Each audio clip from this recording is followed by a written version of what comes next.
श्री स्वामी समर्थ गावाकडची चव या चॅनलवर तुम्हा सर्वांचं मनापासून स्वागत आहे। आज होता रविवार आणि म्हणूनच ठरवलं की आज आपण वाकडीला जाऊ। तुम्ही कधी वाकडीला गेला आहात का? नक्की कमेंटमध्ये सांगा। तर वाकडीला आहे श्री खंडोबाचं मंदिर, त्यासाठीच आम्ही निघालो होतो। घरातून निघाल्यानंतर पहिले काम असतं ते म्हणजे गाडीत पेट्रोल टाकायचं। गाडीत पेट्रोल टाकल्याने आजचं वातावरण खूप छान होतं, प्रसन्न होतं, कारण मी चालले होते मंदिरात। त्यानंतर आम्ही मंदिरात जाण्यासाठी निघालो। बघता बघता मंदिर कधी आलं हेच कळलं नाही। त्यानंतर आम्ही पूजेचं साहित्य घेतलं, त्यानंतर आम्ही मस्त असं दर्शन घेतलं। बऱ्याच वेळा आम्ही मंदिरात बसलो, त्यानंतर बाहेर आलो।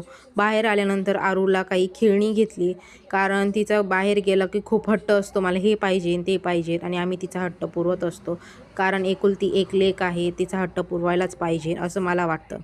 त्यानंतर आम्ही तिथे एक श्वान होतं, ते दोन्ही पायांमध्ये नारळ घेऊन सोलत होतं। खरं तर किती अक्कल असते ना भुक्या जनावरांना। त्यानंतर आम्ही चहा प्यायला गेलो, चहा पिलो आणि त्यानंतर आम्ही घरी आलो। आजचा ब्लॉग कसा वाटला हे कमेंटमध्ये नक्की सांगा, आणि तुम्ही या मंदिरात कधी आला आहात का हे पण सांगा। व्हिडिओ बघितल्याबद्दल धन्यवाद।